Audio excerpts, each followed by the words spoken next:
everybody. October 17th, 2014's weekly wrap-up. And we released two things this week.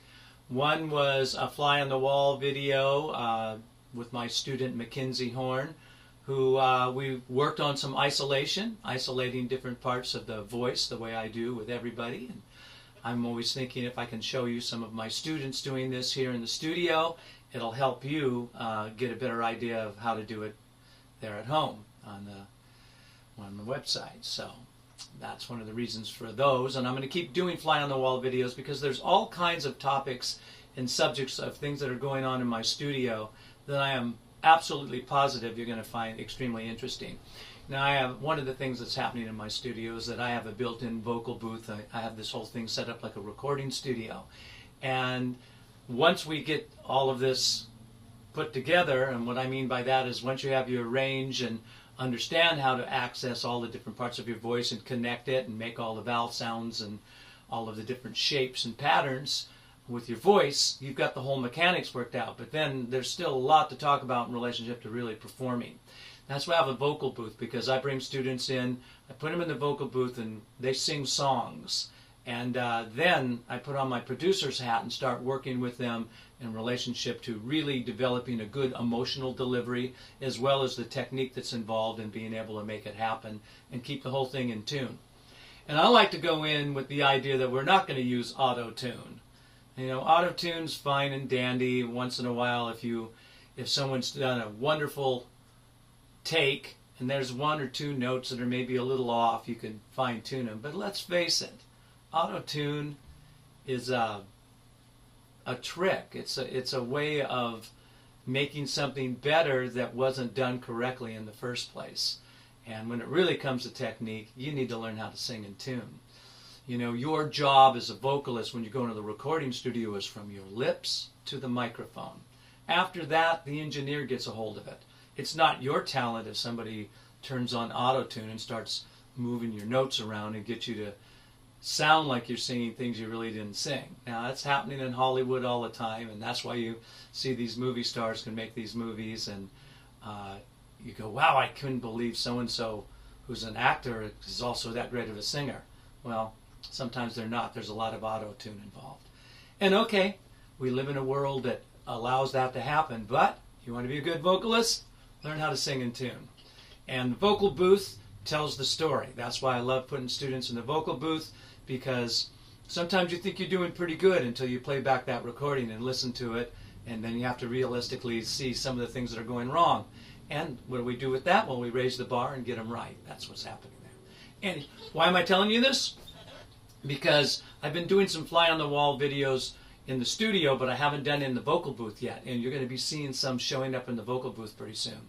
And I'm sure you'll find it extremely interesting. So, expect that to happen. Now, besides the fly-on-the-wall video that we did with Mackenzie, I also released a three-part Step 30 in the Harmony course, which is a three-part rendition of America the Beautiful, and all of the rules and all of the things that the harmony course has been leading up to. A lot of those things are applied to this particular song. The previous lesson, we took just a couple of little song excerpts and talked a little bit about them, a Beach Boy tune and Crosby, Stills, Nash and Young tune. But now we're going to take America, which is a traditional song, and I put three parts to it, and I'm applying a lot of the rules as far as parallel motion, oblique motion, those types of things that you learned earlier in the course, and now you can see them really start to work. Also, it's important when you start to put three-part harmony together that you make sure that each person's part is easy to sing, or the easiest that you can structure it to sing, and at the same time develop some good sounding movement. So all of that is happening in this lesson. It's the start of this lesson. This lesson won't finish in just step 30. There's going to be a 31 and maybe even a 32 to finish up all of the points I want to cover with you in relationship to how I structure the harmony in the song. Not only am I trying to make you a better harmony singer in the harmony course, but also teach you how to arrange and write your own harmony parts for yourself or for your group that you're in. And all different styles of groups, anywhere from 2-part Everly Brothers to 4-part Barbershop Quartet to Beach Boys to Crosby, Stills, Nash and Young to the Manhattan Transfer to anybody and everything that you can think of, from One Direction, everything in relationship to style and contemporary pop music. I want to show you how to do it harmony-wise. So we're getting there. Anyway, check that out. And so since I'm talking about my vocal booth and recording, let's make that the musical tip of the week. It is great to record your voice, and there are so many programs out now that you can use to help as a recording device and also for background tracks to start to vocalize to and practice to. So for years I've been into Band in the Box. That's been around a long time, which is a software program that you can put on your computer, and you can keep on buying different libraries of songs and adding to it and even creating your own songs in Band in the Box. That's a very cool tool. A little pricey depending upon your budget. There's also, if you have an iPad, what's called the iReal book. And there's other books as well in different styles of music. And they're kind of like Band in the Box, and you can take an out from the headphone jack of the iPad and plug it into a device and have it play louder, and you can practice and sing against that. That's another great tool to use. What I'm saying here is that it's well worth your while to get some background tracks to practice to, sing against, and get these programs that you can change the keys to the songs and move and try different keys to make sure that you've got the right key. So a great recording device, or at least a good entrance level recording device if you have a computer, is GarageBand. And then the extension of GarageBand is a program called Logic, which again is a little pricier, but it's compatible to everything that's in GarageBand.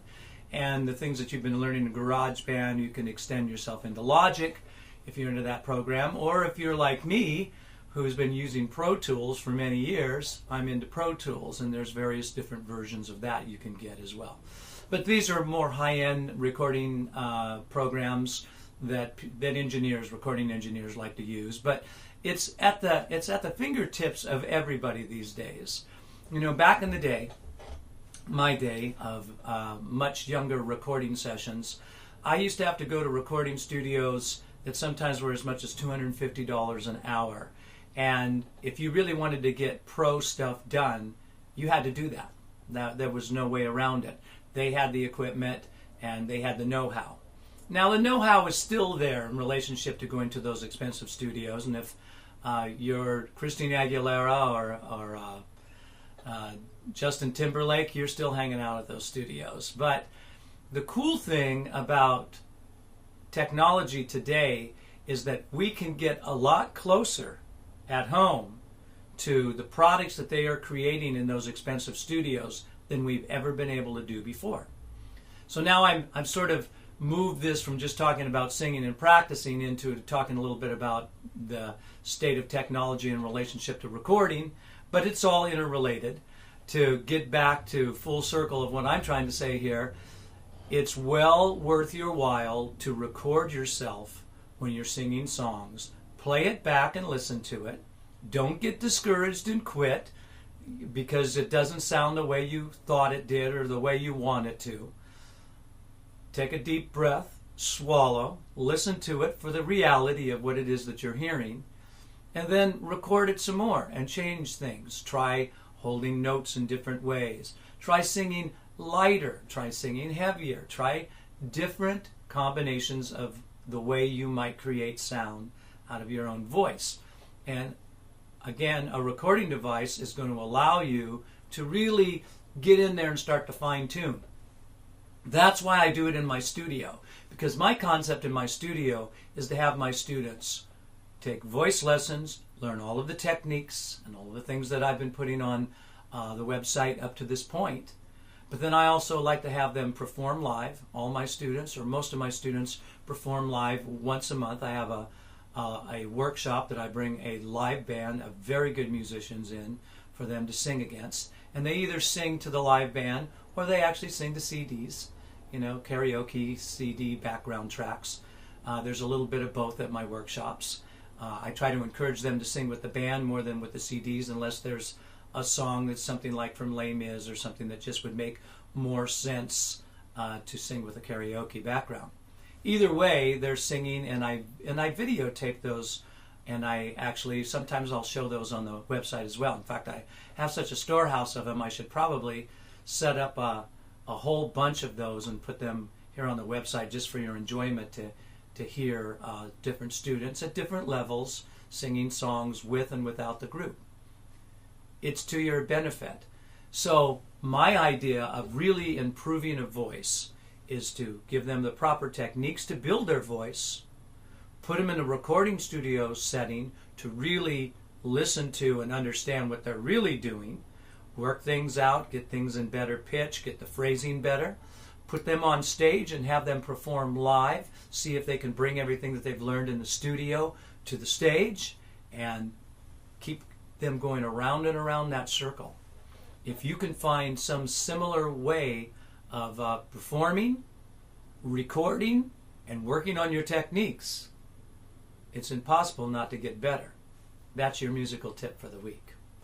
Now, if you're on YouTube and you're just checking this out, come on over to Totally Vocals. You just got an earful of the types of things that are going on. We have beginning, intermediate, and advanced voice courses, a voice course that teaches vibrato, an ear training course, a harmony singing course, hundreds of songs broken down and sung by various singers, some of them famous, and me breaking those songs down and showing you how to perform them and showing you what the singers that were performing them, what they were doing, and how you can get there yourself.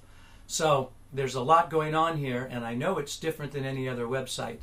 So come on over and check us out. It's the real deal, and it's years and years and years of experience. I'm putting all my experience into this website. I'm into it, and I hope everybody that's on the site gets that, and they're into it, and they're learning. And those of you who haven't come on over, sign up for the free membership to get started, and after that, take the plunge and come on in. So, totallyvocals.com.